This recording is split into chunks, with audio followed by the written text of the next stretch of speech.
povedať, že učupený, ale teda veľmi učupený nie je, ale nachádza sa v Bielých Karpatoch. Na predstavenie tohto krásneho hradu sme si požičali slova, ktoré sú na stránke trenchinregion.sk, že? A znejú takto nejako. Prameň lásky a nádeje, romantický a rozprávkový, vypínajúci sa na Brale, iba 16 km od Púchova. Tu cesty končia, nikam nevedú. Už len náručie Bielých Karpát, priesmyk, prírodná scenéria a v diaľke sa vynúca rieka Morava. 79 schodov. Áno, 79 schodov vedie cestou v čase.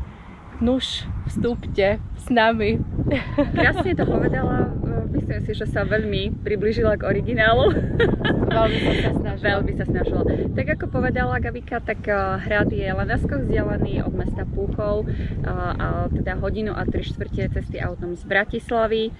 Bol postavený v druhej polovici 13. storočia. Jeho účel bol ochranný, chránil severozápadnú hranicu Uhorska a teda patril kráľovi, niektorému z kráľov. V 14. storočí sa stal hrad majetkom Matúša Čaka Trenčianskeho, potom mal viacerých známych majiteľov, Rákociovcov, Lúpešných, Matešovských.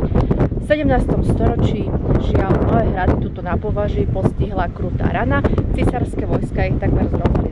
Keď Matešovskí pomreli, tak hrad opäť vlastnil kráľ a ten ho dodržal rodine Aspramentovcov. Tí tiež raz umreli a vybrali po meči, teda ostala len dcera Mária a jej syn Filip, a keďže sa asi o hrad nevládali starať, tak ho predali sklárskému podnikateľovi, ktorý žil v Lednickom Rovnom. No a týmto podnikateľom z oblasti skalárstva ešte taká akože pikoška. V roku 1910 totiž jeden z majiteľov, sklár, natočil prvý hraný film na Slovensku.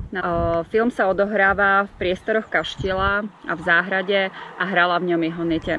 Takže prvý film. Hrad niekedy v minulosti patril k tým najťažšie prístupným na Slovensku. Šlo sa k nemu cez 3 padacie mosty a cez tunel vytesaný v Brale, ktorý mal 10 metrov.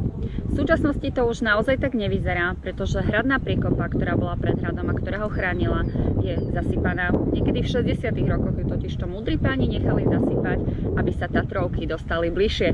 No tak chceli trošku hradu pomôcť, zrekonštruovať ho, tak ale nemuseli tú priekopu veru zasypávať. No, tak snáď ju zase vyhrabú a urobia to autentickejšie.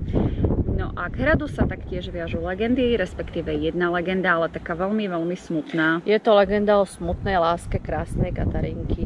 Katarínka, podaná tuto z obce Letnica, sa vydávala za Hajnikovho syna Ondreja.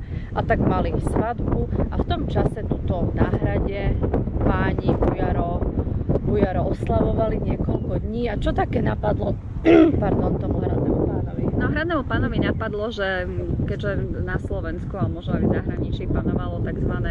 Právo prvej noci, tak sa rozhodol, že krásna Katarínka bude patriť jemu, takže zavolal žoldnierov, nech ju na hrad privezú a chcel si teda toto svoje právo uzurpovať.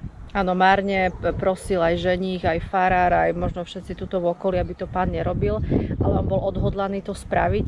A Katarínka, teda keď sa dostala tuto na hrad, tak skočila z Brala, je fakt vysoké, skočila z Brala dole, lebo nechcela porušiť manželský sľub. Presne tak. No a na mieste, kde vytriskla krv, tak vznikol prameň, pomenovali ho Katarínkin prameň a na miesto, kde zomrela, tak postavili kríž. A povráva sa taktiež, že tuto po nociach ešte sa stále túla po hrade v svadobných šatách. Smutné. Odchádzame. A vy nás sledujte.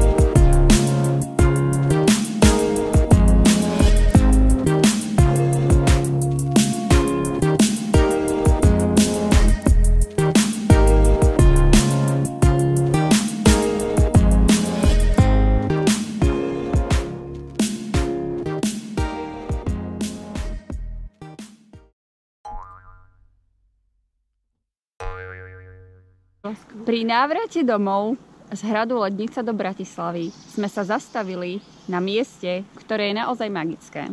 Je vzdialené len pol hodinku a ani počasie upršané nás nemohlo zastaviť. Áno, pretože nás nič nezastaví. Toto miesto je naozaj výnimočné, pretože sa tu nachádza starý kláštor a taktiež pod ním chodby a jaskyňa, ktorá je najstaršou prístupnou jaskyňou na Slovensku. Áno, a toto miesto sa volá Skalka a je to najstaršie putnické miesto na Slovensku. Skladá sa z dvoch objektov, a to z Malej a Veľkej Skalky. Malá Skalka je románsky kostolík, oproti ktorému sa v lese nachádza krížová cesta. No a na konci tej krížovej cesty, ktorá meria 2,2 km, sa nachádza spomínaný kláštor, ktorý sa nazýva Veľká Skalka. Kláštor bol postavený v roku 1224 na pamiatku svätého Benedika, ktorý sa v spomínanej jaskyni modlieval a pri modlitbe ho prepadli zbojníci. Benedik prosil Boha, aby mu pomohol a oprel sa rukou o stenu. Skala sa otvorila a doteraz je pri vstupe do tejto jaskyne vidieť otlačok Benedikovej ruky. V kláštore Skalka našlo svoj domov benediktínske opatstvo, ktoré bolo založené biskupom na počesť už spomínaného svätého Benedika a ešte aj Andreja Svorada, ktorí tuto žili, pomáhali ľuďom, učili ich rôznym remeslám a takisto rôznym iným dôležitým a mravným veciam. Áno, krásne si to povedala. Tento benediktínsky rád bol rozohnaný generálom Kacianerom. Potom kláštor vlastnilo niekoľko majiteľov. Opäť sa ho pokúsilo obnoviť rád jezuitov. Avšak keď bol jezuitský rád zrušený, tak kláštor začal chátrať. Ako sme povedali, je to najstaršie pútnické miesto na Slovensku a každý rok v júli sa tu koná púť, kde sa stretávajú veriaci zo Slovenska aj z okolitého sveta, z okolitých krajín, aby si uctili pamiatku svätého Andreja Svorada a svätého Benedika. No a ku kláštoru sa dostanete veľmi jednoducho smerom na Zamarovce a Nemšovu až na parkovisko, ktoré je pod kláštorom. Áno. A prístup je skutočne nenáročný, je to taký príjemný výlet, pretože z toho parkoviska to hore k tomu kláštoru trvá skutočne pár krokov, keď to máme tak povedať. Je to 200 metrov áno, asi. Áno, je to také trošku do kopčeka, ale je to veľmi, veľmi príjemné, takže veľmi odporúčame. Je naozaj krásny kláštor, treba dať pozor ale na otváracie hodiny, pretože kláštor je prístupný verejnosti v mesiacoch apríl a máj len počas víkendov. Od júna až do septembra je to denne okrem pondelka, čiže v zime je kláštor zatvorený. Áno, áno. No, ale určite sa sem oplatí prísť pozrieť. A my teda ideme domov a dúfame, že nás budete sledovať aj na budúce a tešíme sa na vás. Sledujte nás, tešíme sa. Počúvajte naše podcasty. A čítajte nás. Ahojte. Ahojte.